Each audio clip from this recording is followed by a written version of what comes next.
नमस्कार दोस्तों। आज हम म्यूचुअल फंड के बारे में कुछ ऐसी बात करेंगे जो शायद आपको पसंद ना आए और हो सकता है कि आप मुझे कमेंट सेक्शन में ट्रोल भी करो, लेकिन मुझे ट्रोलिंग से कोई फर्क नहीं पड़ता। मुझे उस चीज से फर्क पड़ता है कि आपकी जो म्यूचुअल फंड की इन्वेस्टमेंट जर्नी है ना, वो काफी अच्छी रहे, स्मूथ रहे और आप जो एक्सपेक्टेशंस लगा के बैठे हो शायद उससे आपको निराशा ना मिले। तो ये वीडियो में हम बेसिकली बात करने वाले हैं एक सवाल के जवाब के बारे में।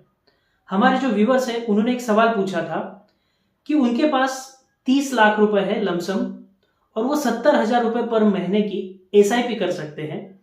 तो 15 साल में 10 करोड़ का कॉर्पस कैसे बनाया जाए, इसके बारे में उन्हें जवाब चाहिए था।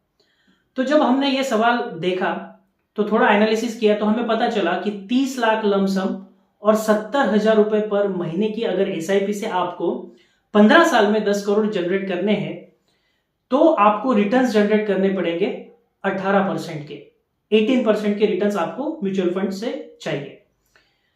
लेकिन मेरा मानना यह है कि अगले 15 साल में म्यूचुअल फंड पोर्टफोलियो से 18% के रिटर्न्स जनरेट करना पॉसिबल नहीं है। 90% से भी ज्यादा प्रोबेबिलिटी है कि आप इतने अच्छे रिटर्न्स जनरेट नहीं कर पाओगे। अब ये आर्ग्यूमेंट सुनने के बाद में आप शायद मुझे कहोगे कि आप पिछला 15-20 साल का हिस्ट्री देख लीजिए। Mid cap small cap category के कई ऐसे स्कीम्स हैं जिन्होंने 20% 22% के रिटर्न्स भी जनरेट किए हैं। मैं इसको डिनाई बिल्कुल नहीं करता कि इतने रिटर्न्स जनरेट हुए हैं, लेकिन उस वक्त की सिचुएशन काफी अलग थी। वो क्यों थी मैं आपसे डिस्कस करूंगा, लेकिन मैं आपको बताना चाहता हूं कि अगले 15 साल में आप इतने रिटर्न्स एक्सपेक्ट नहीं कर सकते। क्यों? इसे हम स्टेप बाय स्टेप काफी सिंपल लैंग्वेज में जानने की कोशिश करेंगे। मैं खुद भी एक रिटेल इन्वेस्टर हूं, मैं कोई इकोनॉमिस्ट नहीं हूं, ना कि फाइनेंशियल एक्सपर्ट हूं, लेकिन लॉजिकली जो चीजें मुझे समझ में आती है मैं वो आपको समझाने की कोशिश करूंगा।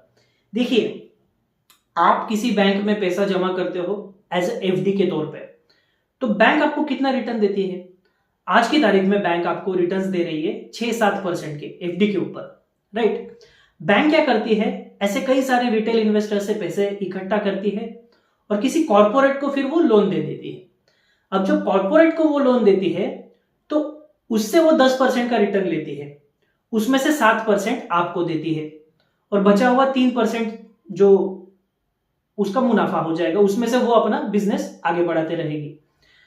अब ये चीज आप ध्यान में रखो कि अगर कॉर्पोरेट 10% से लोन ले रहा है तो अगर उसे मुनाफा जनरेट करना है तो उसे अपना जो बिजनेस है उसकी ग्रोथ एटलीस्ट 13% से करनी पड़ेगी, राइट? और अगर ऐसे कॉर्पोरेट में आपने निवेश किया है एज अ इन्वेस्टर यानी एज अ ओनर, जो कि आप म्यूचुअल फंड और स्टॉक मार्केट के जरिए अमूमन तौर पे करते हो, तो फिर आपकी भी जो वेल्थ है वो 13-14% से बढ़ेगी। अब हिस्टोरिकली हमने देखा है कि कई सारे म्यूचुअल फंड्स ने 18, 20, 25% के भी रिटर्न्स दे दिए हैं, जो कि mid cap small cap category में है। हालांकि उसमें रिस्क काफी ज्यादा होती है, फिर भी हम at one point of time ये मान लेते हैं कि उतने रिटर्न्स हिस्टोरिकली दिए हैं। इसके पीछे का रीजन क्या है? इसके पीछे का रीजन है, अगर आप 1990s में या फिर अर्ली 2000 में देखोगे तो एफडी के रेट कितना हुआ करते थे? एफडी के रेट 10-11% के हुआ करते थे और वो बैंक कॉर्पोरेट को जो लोन देती थी वो लोन पे वो 15-16% बैंक्स लेती थी कॉर्पोरेट से, और कॉर्पोरेट अपना जो बिजनेस ग्रो करते थे वो 20-22% से ग्रो करते थे और इसी के चलते आपको भी 20-22% के रिटर्न्स देखने को मिले।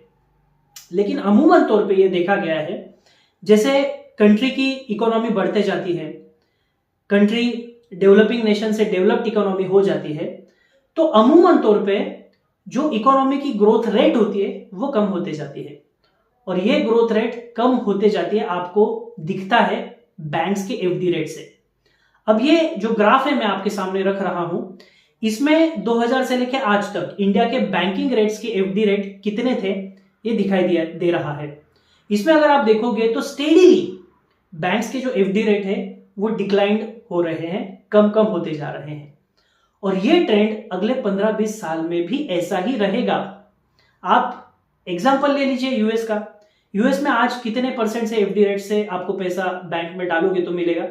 हार्डली 2%, 1%, मैक्सिमम 3%, उससे ज्यादा नहीं। तो वहां के बिजनेसेस कितने परसेंट से ग्रो कर रहे हैं? वो ग्रो कर रहे हैं 7%, 8%, उससे ज्यादा नहीं।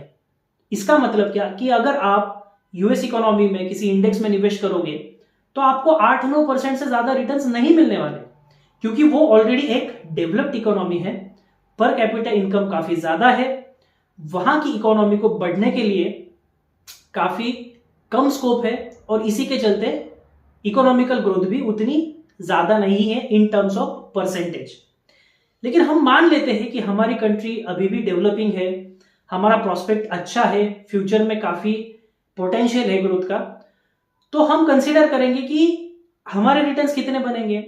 एफडी के रिटर्न से 7%, कॉर्पोरेट लोन लेगी 10-11% से, और उसके ऊपर 2-3% और पकड़ लो, मैक्सिमम 13-14%। इससे ऊपर आपको स्टॉक मार्केट से पैसा नहीं मिलेगा, यह आपने ध्यान में रखना काफी जरूरी है। और उस हिसाब से आपको जो है बेसिकली म्यूचुअल फंड इन्वेस्टिंग को प्ले आउट करना है। तो फिर इसका मतलब यह है कि हम म्यूचुअल फंड से कभी करोड़ों रुपए नहीं कमा सकते, ऐसा बिल्कुल नहीं है। अगर म्यूचुअल फंड से आपको अच्छा खासा पैसा कमाना है तो 3 फैक्टर आपको कंसीडर करना काफी जरूरी है। सबसे पहला फैक्टर है कि आपकी एसआईपी की अमाउंट कितनी है। सेकेंड फैक्टर है आप जिस म्यूचुअल फंड में एसआईपी कर रहे हो उसमें से आपको कितने रिटर्न्स मिल रहे हैं। और तीसरा फैक्टर है कि आप कितने समय के लिए इन्वेस्ट कर रहे हो। अब जब आप इन तीनों फैक्टर को डीपर डाउन जाके एनालिसिस करोगे तो आपको पता चलेगा कि पहले जो 2 फैक्टर है उसके ऊपर आपका कोई भी कंट्रोल नहीं है। कितने अमाउंट की एसआईपी करनी है? भाई जितने अमाउंट की आपकी सेविंग होगी उतने अमाउंट की करोगे। जिसका पगार अगर अच्छा है, सैलरी अच्छी है, वो अच्छी सेविंग कर लेगा, उसकी एसआईपी अमाउंट ज्यादा रहेगी। और जिसका पगार उतना अच्छा नहीं है तो वो उतनी सेविंग नहीं कर पाएगा। तो मोस्टली कितने अमाउंट की एसआईपी, इसके ऊपर आपका भी पूरा 100% कंट्रोल नहीं है। सेकेंड चीज, आपको रिटर्न्स कितने मिलेंगे। जितने परसेंट से इकोनॉमी ग्रो करेगी उतने परसेंट के रिटर्न्स मिलेंगे। पहले इकोनॉमी 10-12% से ग्रो करती थी, आज कम परसेंट से ग्रो कर रही है, कल जाके और कम परसेंट से ग्रो करेगी। तो रिटर्न्स कितने मिलेंगे ये भी आपके कंट्रोल में नहीं है। लेकिन थर्ड फैक्टर जो है वो टोटली आपके कंट्रोल में है कि कितने समय के लिए आप एसआईपी कंटिन्यू कर सकते हो। अब देखिए, जो हमने एग्जाम्पल देखा था उसमें 15 साल का जो था वो समय दिया गया था, उसके लिए आपको 18% के रिटर्न जनरेट करने पड़ेंगे। लेकिन हम इस समय को बढ़ा के 30 साल कर देते हैं और हमारे एक्सपेक्टेड रेट ऑफ रिटर्न है उसे 18% से लेके 12% कर देते हैं। तो आपको कितना निवेश करना पड़ेगा? अगर 30 साल के लिए आपने 12% से निवेश करना है तो आपको लमसम करनी है महज 10 लाख रुपए की, और एसआईपी करनी है महज 22,000 की। 70,000 से आप 22,000 पे आ गए, 30 लाख से आप 10 लाख पे आ गए। तो ये अभी अचीवेबल लग रहा है, क्योंकि 70,000 रुपए की एसआईपी करना ये कोई मुंह का खेल नहीं है।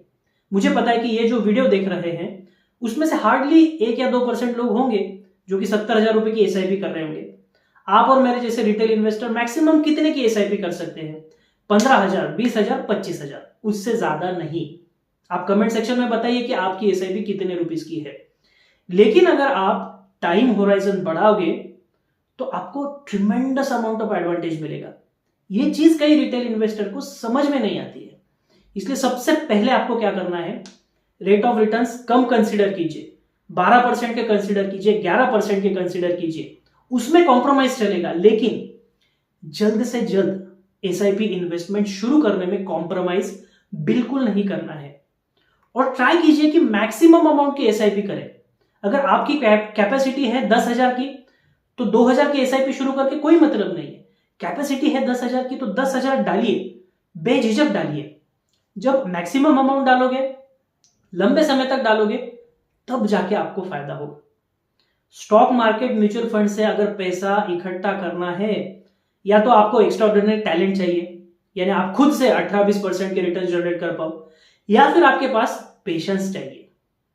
काफी कम लोग होते हैं जिनके पास टैलेंट और पेशेंस दोनों का कॉम्बिनेशन होता है। जैसे वॉरेन बफेट हो गए, राकेश झुनझुनवाला हो गए, इन लोगों के पास टैलेंट भी था, पेशेंस भी था। लेकिन आप और मेरे जैसे लोगों के पास टैलेंट उतना नहीं है, मैं मानता हूं, लेकिन हम पेशेंस को जरूर टेस्ट कर सकते हैं। इसलिए जल्द से जल्द एसआईपी शुरू कीजिए। और सबसे बड़ी गलती जो हम करते हैं वो काफी अर्ली स्टेज में घर खरीद के ईएमआई में अपना पैसा लॉक कर देते हैं। यह गलती मैंने की है, इसलिए मेरी तहे दिल से चाहत है कि आप ये गलती ना करें।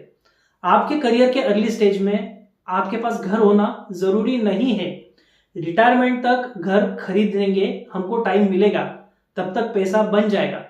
लेकिन अर्ली स्टेज में घर खरीद के ईएमआई में पैसा डालने की जरूरत बिल्कुल भी नहीं है।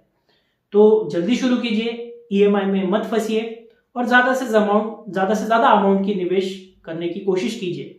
तो ये सिंपल जो फंडे हैं, बोरिंग है, लेकिन ये जो नुस्खे हैं काफी इंपॉर्टेंट है और इसी से आपका कॉर्पस बनेगा। तो ये वीडियो आपको कैसा लगा प्लीज कमेंट सेक्शन में लिखिए और इस चैनल को सब्सक्राइब करना मत भूलिए। हम फिर मिलेंगे नई वीडियो के साथ, तब तक के लिए bye bye, have a nice day.